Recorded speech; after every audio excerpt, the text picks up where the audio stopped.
dengan NIM 18030300084. Kelas Sosiologi B semester 5. Pada kesempatan di video kali ini saya akan mengulas kembali isi review dari buku Kontrol Sosial dan Gerakan Anti Globalisasi. Di dalam buku tersebut terdapat beberapa bab, itu bab pertama sampai bab ke-7. Yang berikut masuk ke bab pertama. Bab pertama, protes kontrol dan kepolisian. Dalam 10 tahun terakhir, para cendekiawan semakin tertarik pada kebijakan protes dan pengaruhnya terhadap gerakan sosial. Mereka telah memberikan perhatian yang cermat pada hubungan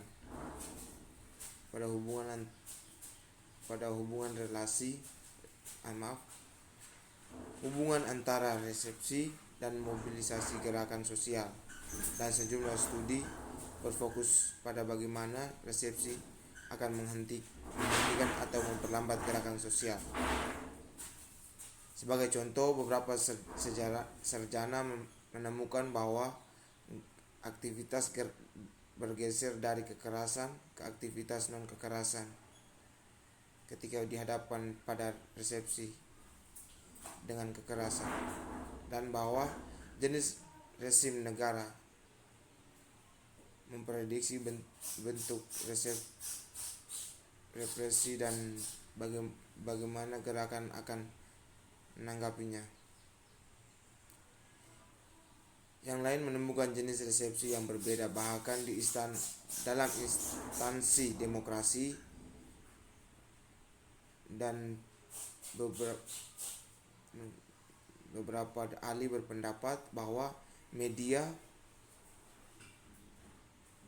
adalah faktor sentral dari mobilisasi terlepas dari bentuk penindasan. Sementara yang lain perspektif untuk menjelaskan mengapa beberapa peristiwa yang berpotensi tidak teratur menyalahkan sementara yang lain tidak. Menurut penulis, hanya sebagian kecil dari pertemuan publik yang pada akhirnya menyebabkan kekacauan dan kekerasan. Kuncinya menurut mereka adalah mencari tahu tindakan yang memicu kekerasan dan kerusuhan. Tindakan-tindakan itu tidak adalah titik nyata kekerasan dramatis yang mengubah keseimbangan dan keteraturan menjadi kekacauan. Pada akhirnya, konteks titik nyaman bersifat struktural, sementara penelitian gerakan sosial dari ahli kepolisian potensi tertarik telah mengkritik persepsi struktur seperti itu. Sarjana yang lain telah menemukan aplikasi yang berguna. Lanjut berikut, berakar dari pemikiran dan argumen bahwa polisi membantu kedaulatan atau negara untuk menghasilkan tatanan sosial yang baik, artinya bahwa sebagai badan yang mengatur regulasi untuk menjaga tatanan sosial internasional masyarakat. Konsep kepolisian muncul dengan merosotnya feodal di Eropa. Konsep di Eropa pada abad ke-16 bertepatan dengan pertumbuhan negara modern dan meningkatnya perhatian untuk memelihara ketertiban sosial.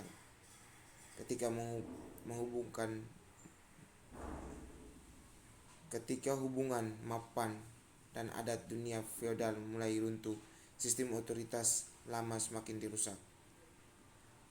Mungkin itu saja. Kita lanjut ke bab kedua, yaitu persepsi tentang pengendalian perbedaan pendapat. Sebagai konsep kontrol sosial memiliki kehidupannya sendiri. Banyak yang telah ditulis tentang dari perspektif sosiologi, kriminologi, politik, dan postmodern. Para sarjana menggunakan istilah tersebut dalam studi tentang beragam topik seperti penyimpangan, hukum, perselisihan dan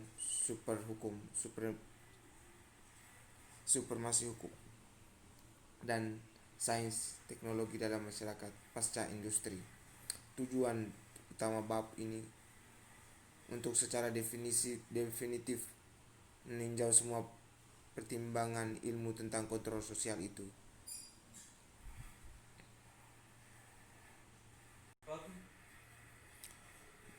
Menurut Thomas Blombing dan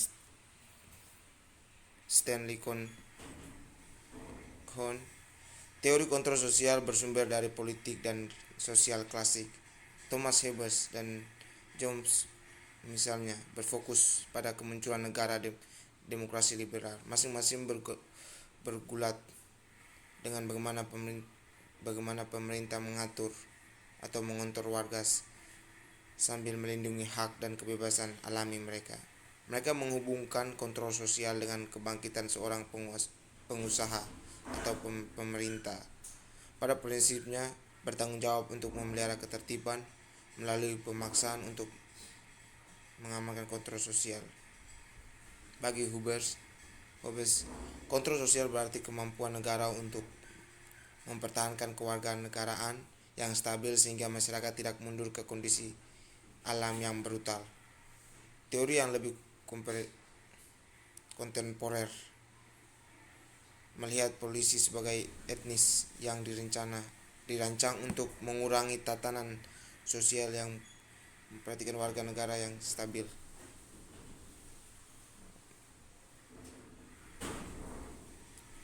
Mungkin hanya itu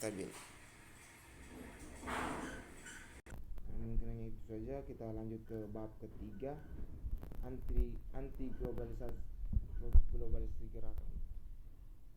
Ada banyak ragam pendapat tentang apa yang menjadi gerakan dan asal usulnya. Namun juga jelas bahwa mempelajari semua ruang itu secara bersamaan tidak mungkin, dibatasi oleh biaya perjalanan, kendala waktu dan bahasa, dan akal sehat dasar. Dalam buku yang memberikan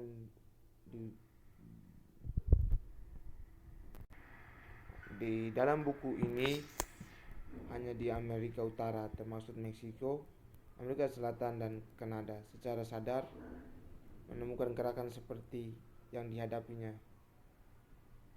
melalui protes lembaga-lembaga global dan regional yang tugas utamanya adalah mempromosikan, mengembangkan, atau menerapkan globalisasi perusahaan melalui kebijakan pasar bebas. Globalisasi ini termasuk dalam dana moneter internasional, Bank Dunia, Organisasi Perdagangan Dunia atau WHO, Perjanjian Perdagangan Bebas Amerika, serta kelompok yang kurang dikenal seperti kelompok 8 dan lain sebagainya. Tempat para elit global bertemu untuk membahas kebijakan pasar global. Fokus terutama di sisi jalan dan protes yang dikecualikan dari studi ini adalah upaya internal dan reformasi dari para anggota anti globalisasi.